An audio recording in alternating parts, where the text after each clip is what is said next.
Bonjour François-Xavier Bellamy. Bonjour. Et bienvenue à vous pour la grande interview sur CNews et Europe 1. Vous êtes le chef de file des Républicains au Parlement européen et vice-président exécutif des LR. Beaucoup de sujets au menu de cet entretien. Et tout d'abord, une quinzaine de dirigeants alliés de l'Ukraine réunis donc hier après-midi à Londres pour imaginer un plan pour réarmer l'Europe.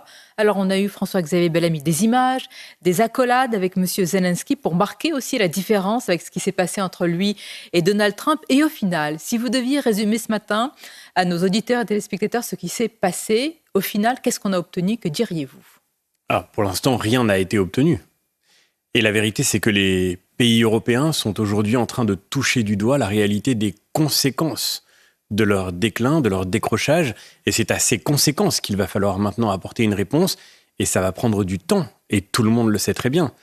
Conséquence de notre désarmement, parce que pendant longtemps, la France fait un peu exception, même si son armée ne pourrait pas aujourd'hui, malgré le dévouement de ses soldats, affronter un conflit de haute intensité. La France a malgré tout fait l'effort de préserver une armée d'intervention, une dissuasion nucléaire. La plupart des autres pays européens se sont massivement réfugiés dans le confort que leur offrait la protection des États-Unis et ils n'ont pas payé le prix de leur propre sécurité. Et donc aujourd'hui, nous touchons du doigt le fait que, malgré toutes les bonnes intentions et toutes les belles déclarations, les Européens seraient incapables, par exemple, d'assumer seuls le soutien à l'Ukraine attaquée par la Russie. Donc, la réalité, c'est que aujourd'hui, les pays européens vivent le grand basculement du monde que représente le changement de cap profond des États-Unis d'Amérique. Et c'est à ce basculement du monde que nous allons devoir apporter une réponse. Et la vraie réponse, elle est dans nos mains. Elle consiste d'abord à reconstruire nos pays. Vous l'avez dit, quelque part, le parapluie américain prend l'eau. Et pour penser le réveil européen, Emmanuel Macron veut rouvrir le débat toujours explosif sur la dissuasion nucléaire, puisqu'il a suscité, vous le savez, de nombreuses critiques, du Rassemblement national notamment. Le président a précisé dans le Figaro qu'il s'agissait de dissuasion nucléaire élargie et non partagée. Encore ce matin, François-Xavier Bellamy, Jordan Bardella a dit que partager le bouton nucléaire serait une trahison. Est-ce que vous partagez son analyse, son avis? Soyons très clairs. On peut partager la protection qu'apporte la dissuasion nucléaire. On ne peut évidemment pas partager la décision. C'est impossible. La protection, elle est déjà aujourd'hui, d'une certaine manière, au bénéfice des Européens. Dès 1964, dès la première doctrine nucléaire, le général de Gaulle disait que si la République fédérale d'Allemagne, si le Benelux était attaqué, la France devrait considérer que ses intérêts vitaux sont engagés. On voit bien que nous ne sommes pas une île, nous sommes sur un continent. Cette réalité géographique, cette réalité historique, la réalité d'une civilisation commune fait que, bien sûr, notre effort pour nous défendre, il est d'une certaine manière étendu aux pays qui nous entourent. Maintenant, la décision, elle est et elle doit rester française. C'est une question de souveraineté plus que d'abord parce que naturelle. C'est la souveraineté stratégique de notre pays, c'est le cœur de la souveraineté.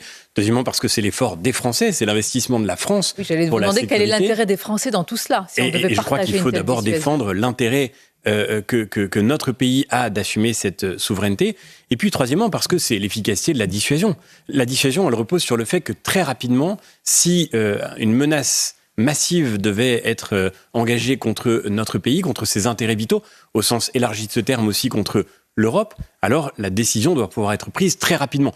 Or, vous le voyez bien, je le vois tous les jours au Parlement européen, la décision européenne, et pour des raisons tout à fait normales, elle n'est pas rapide, parce que les souverainetés de nos pays, il faut qu'elles soient d'abord accordées pour pouvoir s'engager ensemble. Alors qui décide justement? Madame Ursula von der Leyen a décliné une sorte de plan pour une économie de guerre, comme on dit, et a réaffirmé la nécessité d'aider massivement l'Ukraine. On va en parler, mais tout d'abord, est-ce que ce sont ses prérogatives? Est-ce que c'est de sa compétence? Qui parle aujourd'hui en notre nom, en réalité, pour des choses qui nous engagent autant? Ce sont les États européens d'abord qui vont se réunir jeudi et qui doivent décider ensemble de la voie dans laquelle ils veulent s'engager. Et l'Europe n'est pas la fin de la souveraineté des États. L'Europe, c'est ce qui, je le crois profondément, doit servir à rendre nos États plus souverains, plus capables de maîtriser leur destin. Ensuite, la Commission, elle est chargée par les États membres de mettre en œuvre la décision qu'ils ont prise. Moi, je voudrais dire simplement une chose qui me paraît essentielle. Je reviens de Washington, j'ai passé la semaine dernière à échanger avec tous ceux qui aujourd'hui sont en train de vivre le renversement politique qui se joue aux États-Unis. Les États-Unis, et nous ne sommes pas là pour les juger, c'est une grande démocratie, ils ont décidé que désormais l'Europe allait devoir se débrouiller seule parce qu'ils en avaient assez de payer pour elle sa propre sécurité. Il faut donc que l'Europe sorte absolument de sa torpeur. Et nous sommes en train de toucher du doigt les conséquences de ce que j'ai dénoncé pendant les 5 dernières années. Le décrochage militaire, on en parlait, mais aussi le décrochage économique, le décrochage industriel. Il y a une urgence vitale à sortir du déclin. Monsieur Bellamy, comment financer notre immense effort de réarmement ? Parce que ce qui est en train de se passer, un petit peu quand même, c'est que les peuples sont tenus à l'écart des grandes décisions. Les parlementaires français vont débattre sans vote. Est-ce qu'on peut nous dire clairement combien tout cela va nous engager et nous coûter dans les prochaines années, et si nous en avons encore les moyens? Non, mais évidemment que les peuples vont être associés, que les parlements nationaux vont devoir financer l'effort de défense que feront désormais nos pays. Évidemment, le Parlement européen va aussi débattre et nous serons en première ligne pour veiller à la protection des intérêts stratégiques de notre pays et du continent européen. Mais je le redis, le sujet n'est pas seulement la question de la sécurité. L'effondrement de notre industrie qui est aujourd'hui le risque que nous avons sous nos yeux serait une menace vitale pour la souveraineté de nos pays. Donc industrie, défense... Notre économie, notre agriculture, tout cela, c'est désormais d'une manière stratégique qu'il faut le regarder. Là, c'est un reset. Enfin, il faut tout reprendre à zéro. Comment on fait face à des États mais c'est ce que j'ai proposé pendant toute la campagne. La Chine, la Russie, les États-Unis. Vous êtes le rapporteur du programme européen, Monsieur Bellamy. C'est très important pour l'industrie de la défense. Une question très concrète. Quand on sait que certains pays européens ont préféré acheter, notamment américains, des avions de guerre. Alors, comment on peut parler de défense européenne dans un tel cas ? C'est mon combat au Parlement européen sur ce texte très important. Et je crois qu'aujourd'hui, enfin, le combat que je menais un peu dans le désert au Parlement européen il y a encore quelques semaines et même quelques jours, aujourd'hui, il prend tout son sens. Notre devoir, c'est de faire en sorte que quand les Européens vont ensemble mettre des moyens pour renforcer la défense de leur pays, ils doivent le faire en investissant dans des industries européennes. Est-ce qu'il faudrait faire la préférence européenne ? Bien sûr. Et d'ailleurs, c'est déjà en train de se réaliser. La Commission, heureusement, les choses bougent et les combats, on les gagne petit à petit. La Commission a présenté il y a quelques jours un plan qui, pour la première fois dans les marchés publics de nos pays, autorise la préférence européenne. Ce qui, d'une manière incroyable, était interdit jusque-là. Il faut maintenant déjà l'autoriser sur les marchés publics en général, c'est déjà une bonne chose. Aujourd'hui, quand vous étiez un pays européen, vous n'aviez pas le droit. Reconnaissons qu'on vient de loin quand même. Oui, on vient de très loin. Mais bien sûr qu'on vient de très loin. Mais encore une fois, pendant 5 ans, dans le dernier mandat, je me suis battu dans le désert avec ma délégation sur ce sujet. La Commission n'a-t-elle pas joué contre nos intérêts parfois ? Elle a joué avec la logique qui était jusque-là celle des pays européens. C'est pas la Commission, c'est les pays européens qui, sur la question de la défense, avaient décidé que c'était quand même plus confortable de se laisser protéger par le parapluie américain, que c'était plus confortable de devenir des vassaux. Et qu'est-ce qu'on fait quand on est un vassal ? On paye le tribut au suzerain. Et qu'est-ce que c'était le tribut ? C'était d'acheter des armes américaines. On n'achetait pas des armes américaines parce qu'elles étaient, d'une certaine manière, nécessairement compétitifs par rapport aux nôtres. On les achetait. Les pays européens, dans leur grande majorité, achetaient américains parce que c'était la condition pour être protégés en échange par les Américains. Vous parlez de vassal, justement, en un mot, Trump. Est-ce que c'est l'homme du nouvel ordre mondial ou, comme certains le disent, l'homme de Moscou ? Trump, c'est, et c'est ce que j'ai touché du doigt toute cette semaine à Washington, Trump, c'est le président des États-Unis et c'est l'expression de la volonté d'une majorité des Américains. Les Américains, aujourd'hui, ne veulent plus... C'est le peuple qui lui a demandé le désengagement par rapport à l'Europe. Vous dites c'est sa feuille de route. Ils considèrent que pendant longtemps, et on ne peut que leur reconnaître d'une certaine manière qu'ils ont raison, ils l'ont voulu aussi, mais en tous les cas, ils considèrent que pendant longtemps, les Européens n'ont pas assez assumé l'effort de se défendre par eux-mêmes, qu'on ne pouvait pas demander...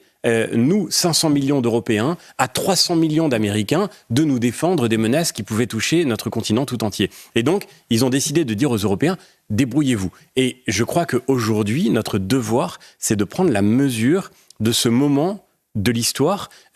Nous ne sommes pas en train de vivre un moment ordinaire, on est en train de vivre un renversement. Et si on n'y prend pas garde, encore une fois, ce renversement, si on ne se relève pas de notre torpeur, si on ne se réveille pas, ce renversement signifiera le décrochage de l'Europe et le fait que nous deviendrons des pays satellites qui perdent la maîtrise de notre destin. J'ai fait toute ma campagne européenne sur ce sujet, retrouver la maîtrise de notre destin. Et aujourd'hui, cette intuition, elle est d'une actualité extraordinaire. Ça vaut aussi pour l'Algérie notamment. Et Emmanuel Macron a désavoué, en tous les cas dans les mots tels qu'il l'a dit, le Premier ministre François Bayrou et donc le ministre de l'Intérieur Bruno Retailleau au sujet d'un sujet important, l'Algérie et du bras de fer que nous devions mener avec le régime. Le président a rejeté toute rupture unilatérale, privilégiant donc la voie diplomatique par rapport au fameux accord dérogatoire de 68. Comment vous expliquez cela ? Écoutez, c'est une manière de montrer que si nous sommes rentrés au gouvernement, ce n'est pas pour soutenir Emmanuel Macron et sa ligne, mais c'est pour tenter de faire au mieux dans le contexte politique actuel en préparant une alternance. C'est vraiment possible d'être aux alternance. Responsabilités avec Emmanuel Macron au pouvoir sans abdiquer ses convictions ? Mais bien sûr, et d'ailleurs, qui a abdiqué ses convictions ? Je dis, Bruno Retailleau dit, toute notre famille politique dit qu'il faudra dénoncer les accords de 68.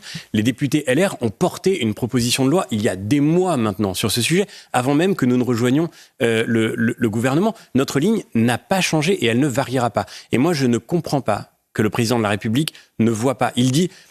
n'a pas de sens, ça n'aurait pas de sens de dénoncer de manière unilatérale les accords de 68. Ça n'a pas de sens de ne pas les dénoncer. Quand l'Algérie, le régime algérien plutôt, a du sang sur les mains, parce que c'est à cause du régime algérien qui refuse de reprendre ses ressortissants que des citoyens sont morts sur le sol français, à Mulhouse, il y a quelques jours de cela. C'est à cause du refus de l'Algérie de coopérer sur les questions migratoires que notre pays est aujourd'hui vulnérable face aux risques terroristes. Et donc, notre du sang devoir, sur les mains, bien sûr, notre devoir, c'est de réagir à cela et de réagir maintenant. Et moi, je suis fier que Bruno Retailleau porte ce débat. Sans lui, ce débat n'aurait jamais été ouvert. Quel résultat ?